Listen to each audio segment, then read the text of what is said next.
Mes chers amis, c'est officiel, le pasteur Marcelo Jérémy Tunasi, figure emblématique du réveil évangélique francophone et leader du centre de réveil, d'évangélisation et d'édification chrétien, CREC, se remarie ce mercredi 23 juillet 2025 à Bruxelles.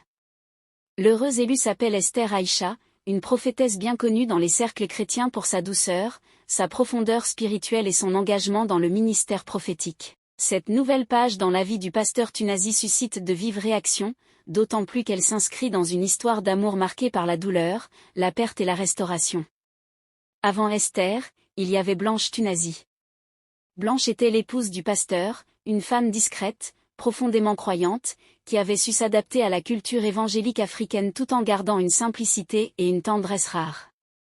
Elle n'était pas simplement la femme du pasteur, elle était un soutien actif dans le ministère, une mère spirituelle respectée, une présence bienveillante. Leur mariage était un symbole d'unité interculturelle et de foi partagée. Hélas, en 2022, Blanche Tunasi est décédée, laissant derrière elle un vide immense. Son départ, que certains qualifient de brutal, a bouleversé la communauté chrétienne. Le pasteur, profondément affecté, avait déclaré en larmes « Elle n'était pas seulement ma femme, elle était ma paix ». Ces mots avaient résonné comme une confession sincère de douleur, mais aussi d'amour inaltérable. Après ce drame, Marcelo Tunasi s'était quelque peu retiré des projecteurs. Il continuait à prêcher, mais son regard avait changé. Ses messages étaient devenus plus profonds, plus intimes, traversés par une mélancolie et une gravité nouvelles. Certains parlaient d'un homme brisé, d'autres d'un homme en transformation. Pendant près de 2 ans, aucune rumeur ne faisait état d'une relation amoureuse. Le veuvage du pasteur semblait presque sacré, respecté par tous. Mais même dans les Écritures, Dieu autorise l'homme à se reconstruire après la perte. Le deuil n'est pas une prison à vie. C'est dans ce climat de silence que le nom d'Esther Aïcha a commencé à apparaître. Une femme à la beauté sobre et majestueuse, au sourire paisible, au regard profond. Une élégance naturelle, marquée par des formes harmonieuses et une posture digne, sans ostentation. Mais au-delà de l'apparence, c'est son intelligence vive, son discernement et son équilibre émotionnel qui frappent ceux qui la croisent. Esther est une femme de prière, mais aussi une femme de pensée.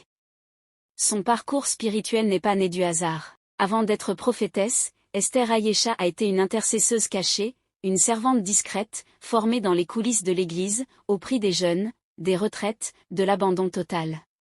Fille d'un ancien pasteur, elle a grandi au contact de la parole, mais a choisi elle-même de suivre un appel personnel. Elle a connu les combats spirituels, les incompréhensions, les nuits sans sommeil passées à genoux, intercédant pour les âmes. Ce feu intérieur, nourri dans le secret, a été reconnu au fil des années. Son ministère prophétique s'est alors imposé avec douceur, clarté et puissance. Très peu savaient qu'une relation se tissait lentement entre elle et le pasteur Tunasi. Ce n'était pas un coup de foudre spectaculaire, mais plutôt une alliance sainte progressive, fondée sur la consolation, la prière, le respect et la volonté commune de servir Dieu. Ceux qui les côtoient parlent d'un lien spirituel fort, d'une complicité calme et d'un amour sans bruit. Esther Aïcha n'a jamais cherché à remplacer Blanche. Elle a écouté, observé, prié, soutenu. Et c'est cette attitude d'humilité et de sagesse qui a conquis le cœur de l'homme de Dieu. Lorsque le pasteur a annoncé publiquement son remariage, les réactions ont été partagées. Certains, trop attachés à la mémoire de Blanche, ont parlé de trahison émotionnelle. D'autres, plus lucides, ont salué le courage d'un homme qui, malgré la douleur, ose aimer à nouveau.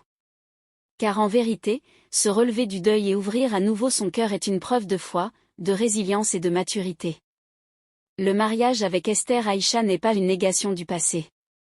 C'est une réponse à l'appel du futur. C'est une manière de dire « Dieu n'en a pas fini avec moi ». Ce mercredi, 23 juillet 2025, Bruxelles devient donc le théâtre d'un mariage hors du commun. Des personnalités spirituelles venues d'Afrique, d'Europe et d'Amérique sont attendues. La cérémonie sera retransmise en direct sur les plateformes du CREC. Les attentes sont grandes.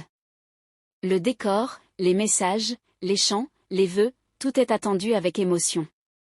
Mais plus encore que l'apparat, c'est le symbole qui compte. Celui d'un homme de Dieu qui, après avoir pleuré, choisit de sourire à nouveau. Ce mariage entre Marcelo Tunasi et Esther Aïcha est plus qu'une union. C'est un message. Un message aux veufs, aux veuves, au cœur brisé. La vie ne s'arrête pas au tombeau. Dieu restaure. Dieu relève. Dieu reconstruit. Dieu peut permettre un nouveau départ sans effacer les souvenirs. Aimer de nouveau, ce n'est pas oublier. C'est honorer la mémoire de l'ancienne alliance tout en embrassant la mission de la nouvelle. Et aujourd'hui, c'est une nouvelle mission qui commence. Pour le couple Tunasi, pour leur famille, pour leurs fidèles et peut-être aussi pour l'Église tout entière. Si vous souhaitez connaître comment arriver à réaliser cela, commentaire, nous sommes arrivés au terme de notre vidéo. Si tu as aimé la vidéo, n'oublie pas de liker, de t'abonner et d'activer la cloche de notification. Car sur cette chaîne, je t'informe de toutes les histoires, des actualités, des faits divers qui se déroulent un peu partout. Rejoins-nous en t'abonnant et à très bientôt pour une nouvelle vidéo.